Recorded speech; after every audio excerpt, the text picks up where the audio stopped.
দেখো পুলিশ সূত্রে যখন যেটা জানা যাচ্ছে যে দুজনকে পুলিশ আটক করে নিয়ে গিয়েছিল, কেননা স্থানীয় বাসিন্দারা তারাই কিন্তু দুজনকে পুলিশের হাতে তুলে দেয়। দীপঙ্কর পাল যিনি ত্রিপুরার বাসিন্দা এবং আরও একজন সাগর যিনি মহারাষ্ট্রের বাসিন্দা। কিন্তু তদন্ত প্রক্রিয়া চালিয়ে পুলিশ যেটা জানতে পেরেছে, এই সিসিটিভি ক্যামেরার ফুটেজ পুলিশ যেগুলো সংগ্রহ করেছে তার ভিত্তিতে এবং দুজনকে জিজ্ঞাসাবাদের ভিত্তিতে পুলিশ যেটা জানতে পেরেছে যে সাগর বলে যে ব্যক্তি ত্রিপুরার বাসিন্দা তার কিন্তু এই ঘটনার সঙ্গে কোনো যোগাযোগ নেই। তিনি একজন স্বর্ণকার বাড়ি, তিনি এসেছিলেন এখানে। কিন্তু মূলত যে ঘটনা, এই ঘটনায় রীতিমতো যেটা চাঞ্চল্য গোটা এলাকায় ছড়িয়ে পড়ে যে কারণে এবং আতঙ্ক ছড়িয়ে পড়ে যে দীপঙ্কর পাল, যার নাম পুলিশ জানতে পেরেছে, তিনি কিন্তু মুকুন্দপুরের একটি বেসরকারি হাসপাতালের নার্সিং স্টাফ, তেমনটাই পুলিশ সূত্রে জানা যাচ্ছে। এবং এই দীপঙ্কর কিন্তু শেয়ার বাজারে বিপুল অঙ্কে পরিমাণে টাকা তিনি কিন্তু রীতিমতো শেয়ার বাজারে খাটিয়েছিলেন, কিন্তু শেয়ার বাজারে তিনি লাভ না করতে পারে ক্ষতির সম্মুখীন হন। তখনই কিন্তু তিনি এই লুঠের পরিকল্পনা করেন। এবং তোমাকে দেখাই সেই ছবি, ক্যামেরা পার্সন শান্তনু দত্তকে বলবো দেখাতে। গীতাঞ্জলি জুয়েলার্স, ছোট্ট একটি সোনার দোকান, সেই সোনার দোকানেরই সোনার ব্যবসায়ী সঞ্জয় সরকার তিনি কিন্তু বিকিকিনির জন্য বসেছিলেন।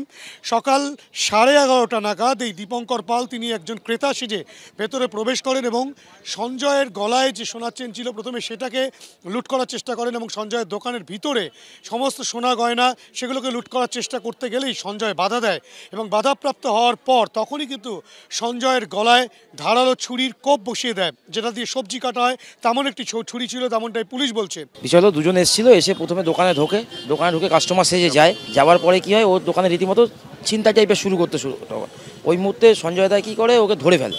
তো তার মধ্যে একজন কি করে যে ছুরি বের করে গলায় চালিয়ে দেয়। শক্তিশালী ছেলে, ও ওই অবস্থায় ওকে ধরে রাখার পরে ও চিৎকার করে। তো আমাদের এই আশেপাশে যে ছেলেরা বসে থাকে, এখানে আমাদের পাড়ার দাদারা সব থাকে, তারা সবাই ঝাঁপিয়ে পড়ে এসে ধরে ফেলে দুটোকে এবং পরবর্তীতে পুলিশ আসে, পুলিশের হাতে তুলে দেওয়া হয়। পুলিশের হাতে দুজনকে তুলে দিয়েছে।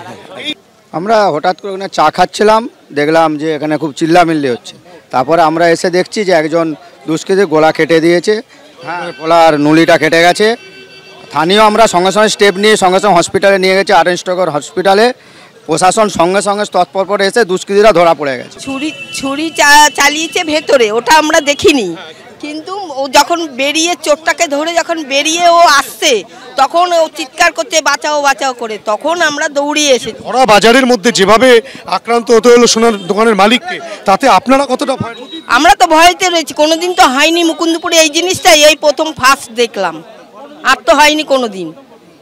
এখন তো ভয় দাঁড়িয়ে গেল না, যে এরকম জীবনে হয়নি, কোনোদিন হয়নি এরকম, এই প্রথম হলো এখানে এটা।